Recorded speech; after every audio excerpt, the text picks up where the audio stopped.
Good day, everyone. So I just grabbed some coffee. We're in Dufferin Mall right now. We're about to head to Dufferin Grove Park, and we're gonna go have an interview with Vic.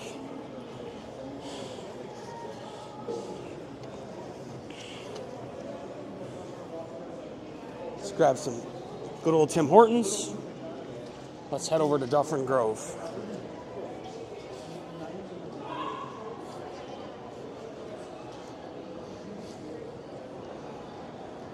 So today it's pretty mild out. It's about 5 or 6 degrees Celsius. Not sure what that is in Fahrenheit for the Americans. But the weather's fairly nice out. It's very wet though.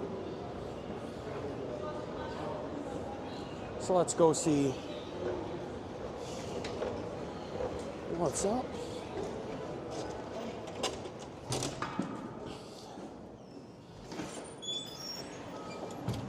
Thank you. Hard to hold the camera and hold some coffee. All right, do my absolute best to be able to hold the camera properly. Now, the amount of tents that are in Dufferin Grove is just absolutely mind-blowing.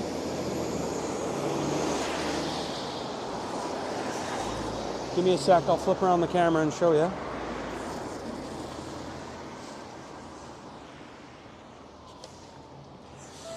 There we go.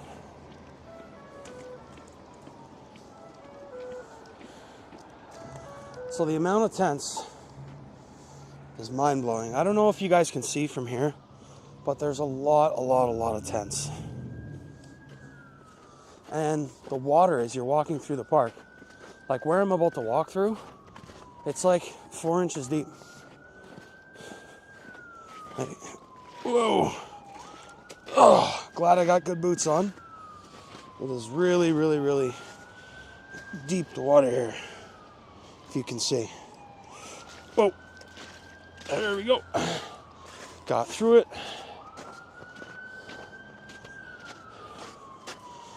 So today, at least, it's a good day. It's pretty mild.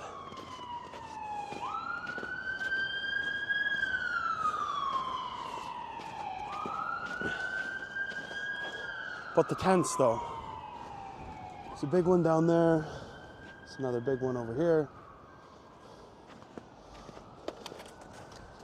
Another one here. There's tents everywhere.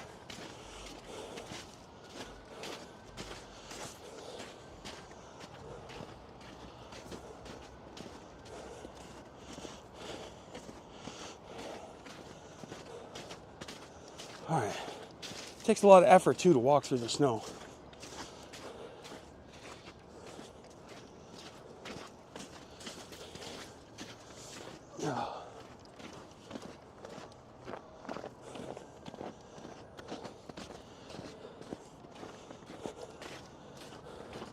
Hey, Vic. Hey, Vic. What's up, buddy? Dude, it takes a lot of effort to walk through the snow. Here's a coffee. Here, just grab your coffee. Oh, sorry. I'm just trying to think maybe somewhere out of the wind for you. You want to maybe drop a chair in front of your spot?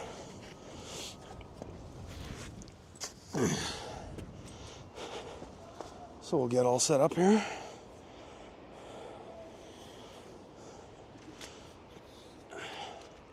Thank you very much, sir, for the coffee. No problem.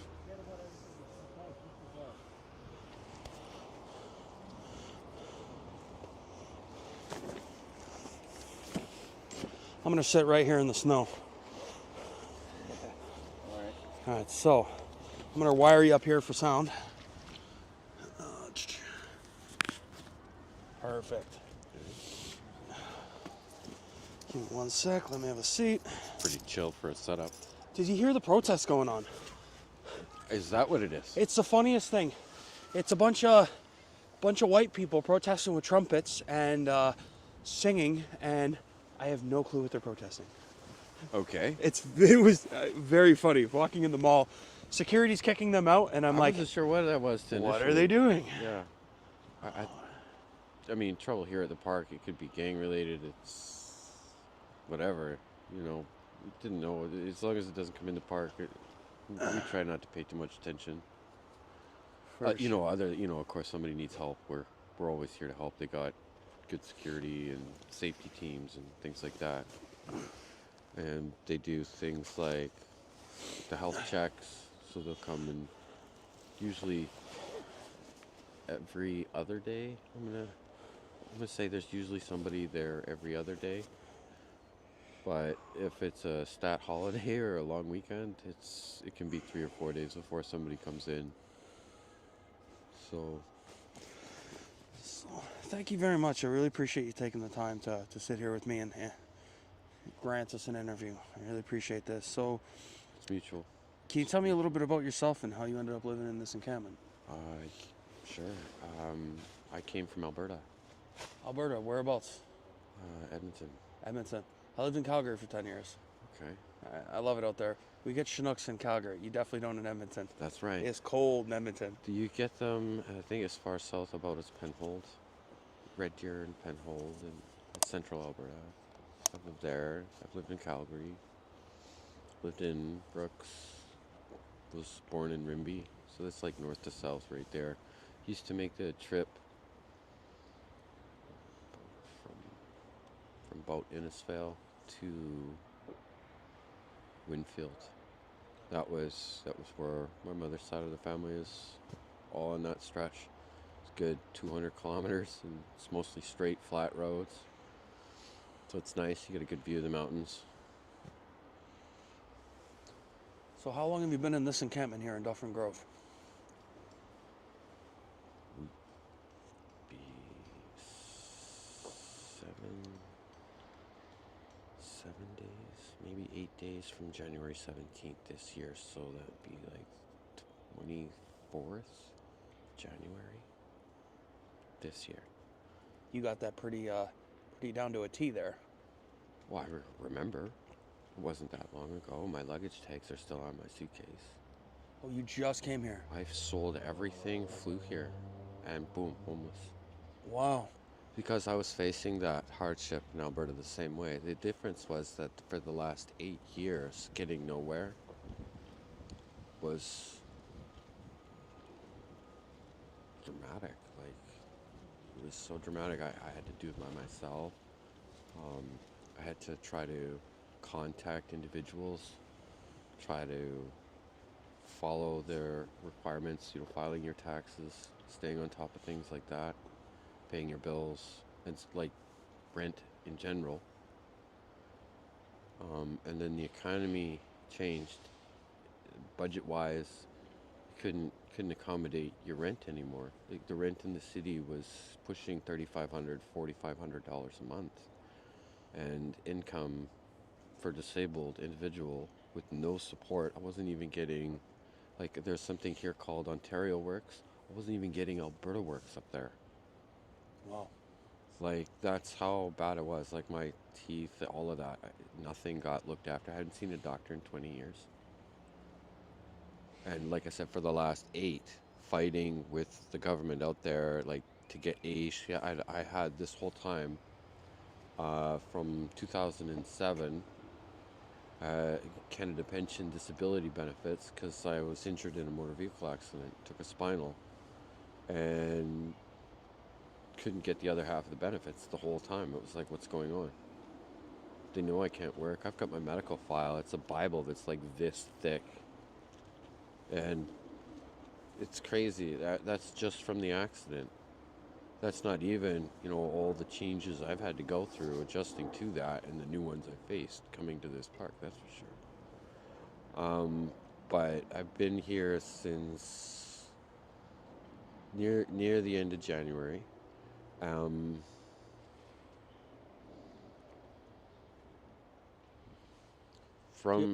From like 8 years ago, about 8 years ago, I couldn't get AISH, I couldn't get housing, I couldn't get subsidized rent, anything like that. I found a cheap landlord, offered a space for $1,200 a month, compared to those really high rates. It was nice, but I had to share the rent with a family member, a brother of mine, and it didn't work out. But with the landlord's grace, I was able to get, um, I think, from December last year to March this year would have been 4 months. So probably, yeah. So his rent went in arrears in September and then back in December. So I got December. And then January, he was giving me grace. He didn't charge me the 1,200. He only charged me half, like my half, because I was always paying my rent on time and being really, trying to have all my paperwork done up, right? Like keep things current. And when the lease agreement was to end in March, I was going to be homeless because I didn't have supports. They weren't going to put me in housing. All of that never came through. So I was going to face homeless there with March this year. Same situation. So I said, screw it. I'm all in. Off to Toronto. Off to Toronto. Do you have any family you're still in contact with? My father. Father? Yeah, I stay. Him and I do a morning and night kind of, because things can get hairy overnight. So I stay in touch with him. He's in another province altogether too. He's in Nova Scotia. So, but with his COVID-19 hit, vaccinations, all that, so not being in a hospital myself until recently, I didn't have anything like that, so I couldn't go there. He was gonna be susceptible to that, so I didn't. Not that I have it, but that he didn't want us there unless we were vaccinated. Myself, my brother, my sister, stuff like that. So I might look into that in the future, but that's something different. How does he feel about your situation that you're in now? I didn't tell him right away.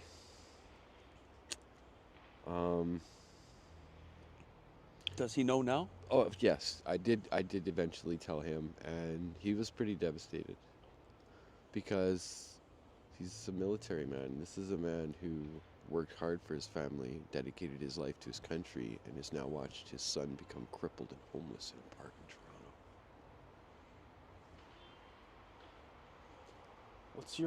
What's your typical day look like here in an encampment? Well, I don't focus on things like that. I try to Your typical focus day. on my kitty. That's what I do. What'd you do this morning? First thing, where's the kitty? Where's she at? Oh, where's How's the she kitty? breathing? Okay. Like it's like babies, or family or something. Just something else to love and focus on. How old's your kitty? She's 8. She's 8. Yeah. Wow. She's 8. She's 8 years old. Egyptian Mao, purebred. Had her at 3 weeks. Showed up on my doorstep in Alberta during a hailstorm.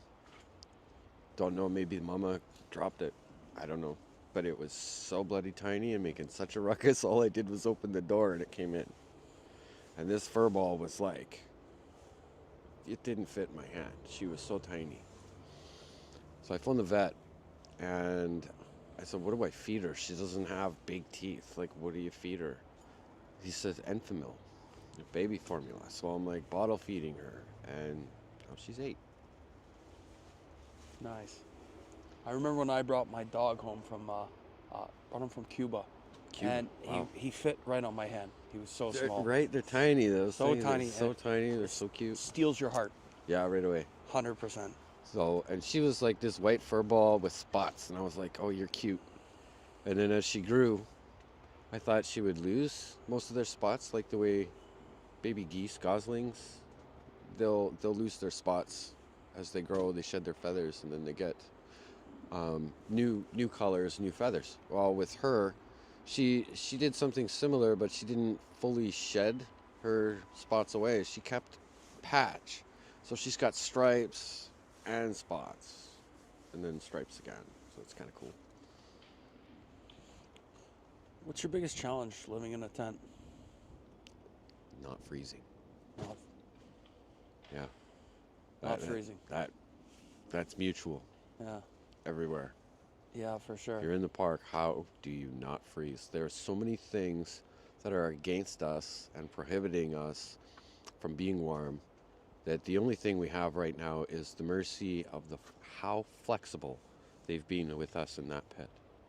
And it's not The us fire that pit, yeah. yeah, it's not us that dirties it. It's us that cleans it, which is why we've earned the respect of the staff and the park here, because every day we're the ones cleaning up after the drunks and the violence. I noticed you got Drug lots of bags use. of wood there. Do people donate wood? They do.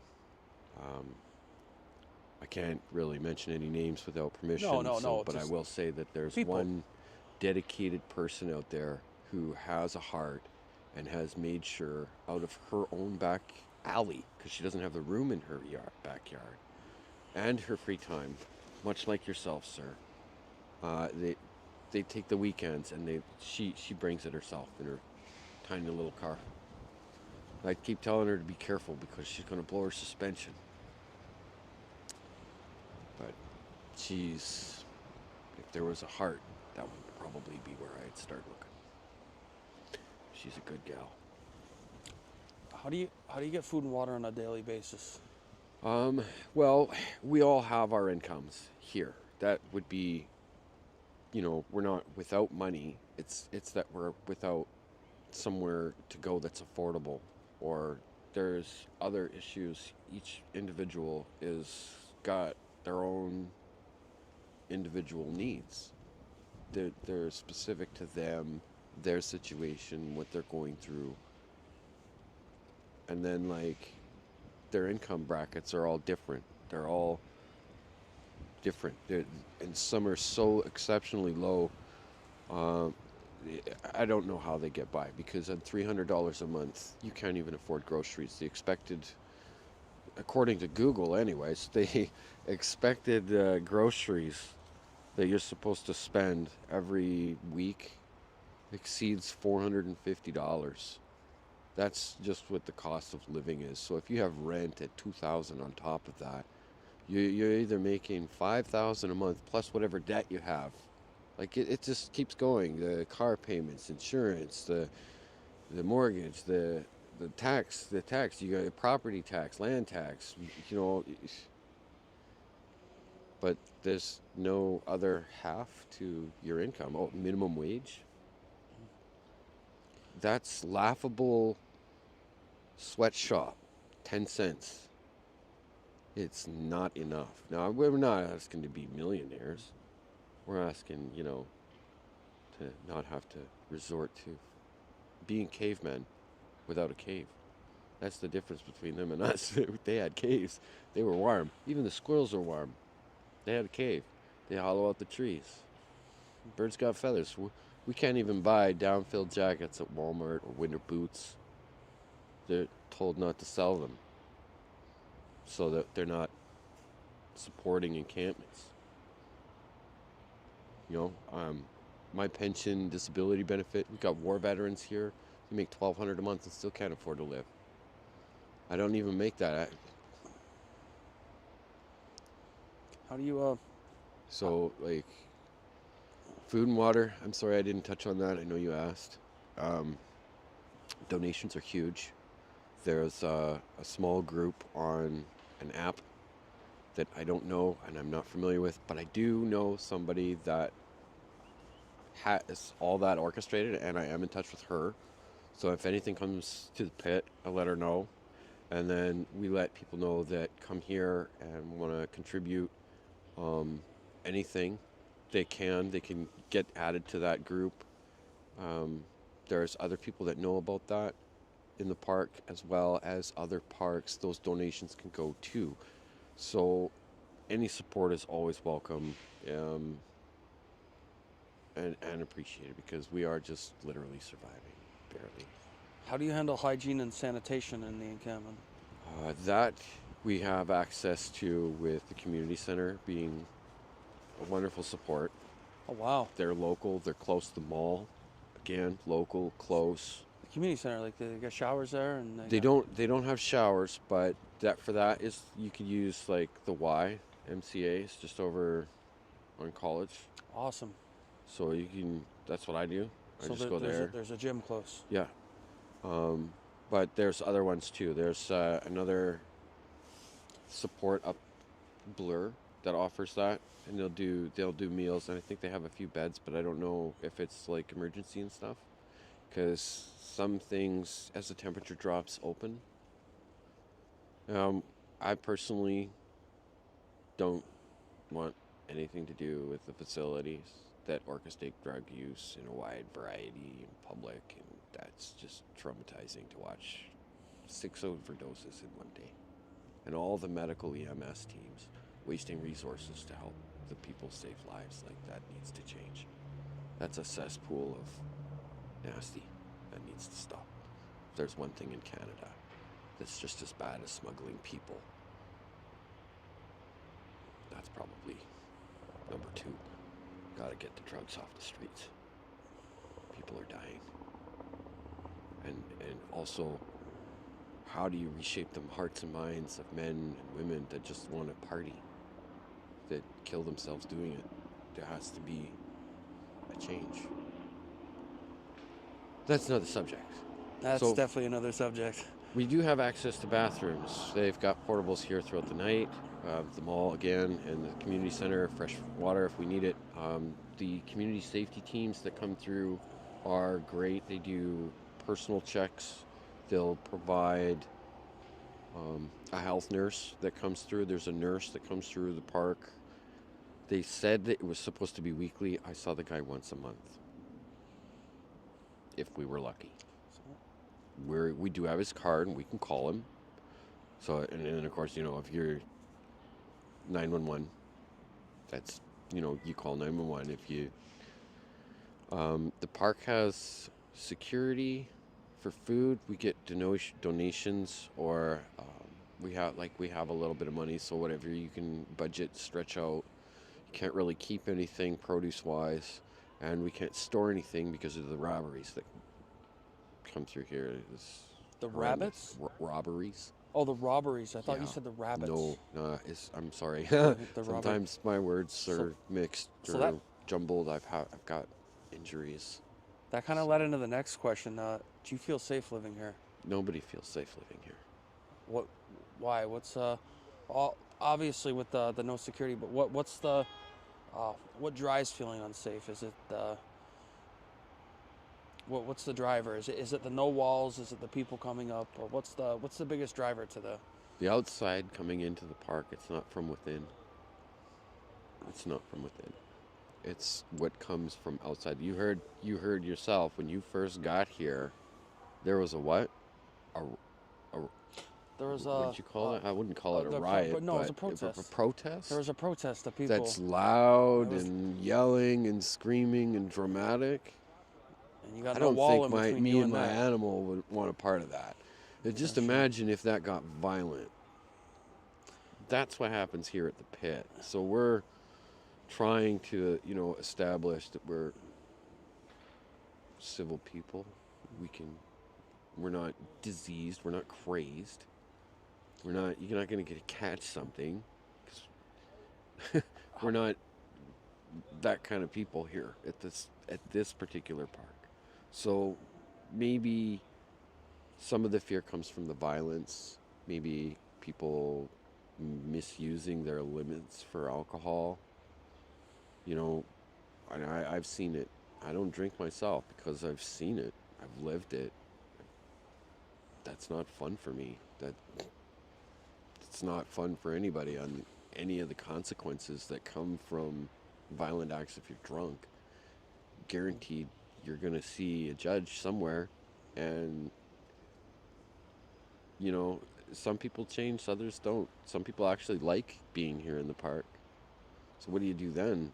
If their quality of life is good, because there's no drama and they can enjoy a fire. That's, wholesome enough for them. Myself, I don't have a choice. If I had a choice, I would take 4 walls, a heated space, and someplace that was comfortable, but that would feel safe, far from drama, walking the streets. That I don't mind. How do people look out for each other in the encampments? Because I'm Oh, guessing for security, you guys must have a team. You said you have your bunkmate here. What's I forget his name. But you have people that your tents are closer to. Is do you guys look out for each other? yeah, we take turns, you could say, um, looking out, but we're always here for everybody as well. Like when the weather gets bad and you get a lot of snow. I mean, the last time it got that bad, I was I guess happy to help about 100 volunteers that came throughout the week.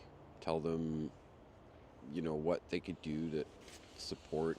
Just kind of um, show them where they could be supportive in general, like where they could shovel, where what we needed done. Like was people's tents were caved in from the weight load of the snow, and you couldn't walk through 4 feet of snow. It was up past your knees. That'd be like treading through way too much water. And with the snow, it doesn't move like water. It's heavier. It's wetter. I don't know. It's harder to walk through than water was when it's that high. And when I first came here, doesn't matter when anybody first came here, nobody was properly prepared to sleep in the weather. Nobody. There were people that all they had was the fire. There was no tent. There was no blanket. There was no backpack that had spare clothes. No, you were just by the fire. And other people maybe a little bit more fortunate. Okay, so they came in with a tent, or somebody donated a tent. Minus fucking 40, still minus 40. There's Sure. no heat in the tent, or not. You're only just by the fire. Or what's up? That's how you doing? Have you ever had any conflicts with anybody in the park? No, not really. No, Myself, no. that's good. But I know, when's enough. If somebody's getting hurt, you probably should phone 911. And that's what the security will do, but they won't really get involved. So the way I look at it is, if they won't risk their life, I won't risk mine. If they're not going to risk their life to get in front of somebody with a weapon, I'm not going to either. And that's probably a realistic choice. You don't want to engage with somebody. That's why we have police force. That's what they are for. Agreed. To serve and protect. How do you manage your physical and mental health while living here? Well, some people do yoga. Yoga? It's a park, right? You're supposed to, kids come. That's why we try to clean up, things get all weird and messy, and kids come. And then, that's why we did the trails, and no good deed without a consequence here. We did all this trail work, the volunteers, they were wonderful. Why didn't City Park clear the road trails? And now the City Park comes and they're like, Yeah. well, no, we got another problem. All this water in the trails you made. So what are you doing for the 300 students that come by on a daily basis and go to the school on the other side of the park? Wasn't that why the road was there? For the kids? Now they don't want to maintain it? That's counterproductive here, people. Why are the homeless cleaning your park? We're doing a better job than they are. What? I'm the outsider looking in on this. Something not right. It ain't my state of mind. Not at all. What do? I breathe and I record the wildlife. I have some wonderful wildlife footage. I've got raccoons, red-tailed hawks, the black squirrels. There are rats, but not near me. What's your favorite animal that you've recorded in this park? So far, probably the red-tailed hawks. The red-tailed hawk? Yeah, they are. I don't I'm think pretty I've ever sure- seen a hawk. They're behind you. They come in behind you, and I don't know if that's north, south, east, west. I'm not from here. I don't. Still learning. I've only been here like a That's month. east. Still learning, but I know that Alberta, I believe, is that way. Alberta's That way. It's that way? It's that way, yeah. I thought the lake was that way. The lake's this way. The lake's that way. Yeah. Okay, well, that's a place to start. I can Dufferin, go from the lake. Because I Dufferin know runs north-south. the Formula One track's over by the lake. Yeah. That was the first thing I did when I got to Toronto. I walked the track. I'd love to go there. I would love to go there this year. So, have you ever struggled with addiction? There's my cigarette. We all have a crutch. But, you know, I look forward to the day I can put it out and I'm stress-free and I don't have to worry. That was the whole reasons I started smoking, is be able to breathe. Like I told you, what do I do? Breathe. I just breathe. Because that's all you can do is live. Keep going. One foot in front of the other. There's no guarantee we got tomorrow. Yeah. People freeze to death overnight here. People freeze to death at Parliament, protesting against this kind of stuff from happening. It's called homelessness. It's not a choice. We're forced into it. Forced into it. If we had a choice, yeah, why not take the Ritz? Who wouldn't? You want to be here in a tent minus 40 when it's snowing? No. What's the hardest part about staying healthy in these conditions? Everything. You got to stay hydrated. You got to have appropriate amount of calorie intake. You don't want to burn yourself out by burning your calories.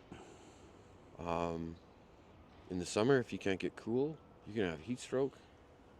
In the winter, if you can't be warm, you're going to freeze. So you're facing the elements. Definitely facing the elements. And, sure, we could bushcraft, but we're not allowed. Well, sure, we could put in a propane space heater, but we're not allowed. It would be nice to have an electric blanket, but we're not allowed. Not here, man. What's up, buddy? What's up, Kevin? What's going on? How you doing? Rod, man. My name's Kevin. Nice to meet you. Ryan, nice to meet Ryan? you. Nice Yeah. to meet you, buddy. What's up? Where's all the wood at? You guys had bags of wood. There's one there, Okay. and there's more there, Yeah? and there's more there. All right, well, thank you. A fire starter? That And what's left on should my be right there. country? The bag. Oh, it's right there. You time. got it. How's Lovey doing? Good? She's good. Good. How's Chase? Kevin Govea, buddy. Ryan Donate, nice to meet you. What are your hopes and dreams for the future, and do you see a way out of this situation? I do. I have some light. Great, Pete. Huh? What are you, a thief? You said I could take it, bro. No. Isn't this for this? Oh, this is for the encampment, right? Thief what? Are you a thief? Am I a thief? Call me. Am I a thief? Look at me. Am I a thief? Ah, yeah. Hi. Don't touch that shit, bro. This ain't a fucking game, brother. Fuck flame. Go buy some wood and come here with something. Want a cigarette? Good, I got a couple packs. And you guys got from donations, right, Carton? I don't know, fucking Dumos. I'm here every day, bro. Bless Kevin. Interesting times in the park. What do I do with that time? What was your question? What are your What are my hopes and dreams? what are your hopes for the future? Do you see a way out of this situation? Well, I came here with severe medical health issues, whatever. It's difficult to move. Like most people can get up and walk. It's difficult for me to do that. Some days I've spent 8 days in the hospital not able to move. So when my spine is out, I would say those are my hard days. I have to prepare for those. I have to get ahead in some ways for that kind of thing. My hands are cold, so I'm gonna have some coffee. But I definitely want to be somewhere I can live. That was why I went to work. That's why I have a pension. That's why I shouldn't be homeless. I didn't miss budget. I was just simply given less while the cost of everything else went up. And I'm sure everybody else is feeling that. So yeah, that's about what I would say. Like, you just to, this isn't permanent for me in the park. This is progressive. I'm gonna be progressive. One day I'll progress my way out of here. And from what I understand, there's a lot of helpful organizations out there. Tiny homes, definitely right up there. That was a realistic solution when the government wouldn't provide an option. If you could change one thing in your life right now, what would it be? Anything. If you had a magic lamp To not be here. to not be here. Yeah. Do you have any goals or dreams you're still holding on to? You know, somebody asked me, why here? What did I come here for? Most people have time to prepare for their future. So, what if, since this is kind of what if question, those go on forever. What if you lost absolutely everything and had nothing to look forward to, and then were given that tomorrow and said, what are you going to do tomorrow? Because that's what you're asking me. I lost my house. I lost my car. I lost my life. I left 2 kids back in Alberta, and they're adults. They know what I'm facing, and out of respect for them, I'm facing it here, and I'm not bringing their lives down, consumed in a way that they have to look after me. Most people can say things like, your kids should be there to look after you, that's why you have kids. And if I did that, what education would they have when they have to miss school? Because I can't make them a meal. Take them to school. Or drive a car, or sit upright in a freaking bed. It's rough. So I look at what I like to do. You know, I like to spend time with my animals, not with people. People aren't my thing. That's not. I don't like large crowds and stuff, but I do like the races, so I'm probably going to go to those. I'll tolerate it that day for sure. What would you just say to somebody who's never experienced homelessness? Oh, everything. Everything I could, as long as they would listen. Until they were filled enough to be prepared for it. Because nobody was prepared when they came here. What do you think's the biggest misconception about homelessness? Like I told you, like a lot of people, that fear of just coming to the area and you're going to catch something. Like, we're contagious, we're plague, we're uncivil, this is no different than camping. It's just more elements and more issues. Straight up, there's more issues. A lot more. Like, camping is friendly, safe. This is the opposite. It's not friendly and it's not safe, but that doesn't mean we're not friendly. It means maybe some of those outside influences. Trouble doesn't start in the park. It comes from outside it. If you could say anything directly to policymakers, what would you say? Help. You fucked up. Please fix it. There you go. That's straight and simple. We never get straight and simple, so maybe they like a political response. Might say something like, what legislation took place that people died on the legislative grounds protesting against not having enough housing for people? What did you do to the economy? 'Cause that's where the mistake was made. That's the first point it can be corrected. That's where I would start. They messed around with some numbers. We got AI working for us. Well, we got homeless. Tweaking AI here. Let's get everybody safe housing. We're running out of room on the planet. We're running out of trees. Well, then, yeah, it's time to do something different. I agree. Maybe shouldn't use the trees that way. There's a lot of those they shouldn't have cut down. A lot of oil they shouldn't have extracted. A lot of damage. And it's not being corrected. until they're willing to admit those mistakes and correct them, we're not making progress. We're not moving forward. And it's going to get worse. Well, let's hope it doesn't. Let's hope it gets better. I just mean on the basis if there's more homeless people showing up every day. There's Dave. Wearing a postal jacket from Canada Post. Well, another homeless guy living out of the shelters because he didn't get housing. Let's hope it gets better.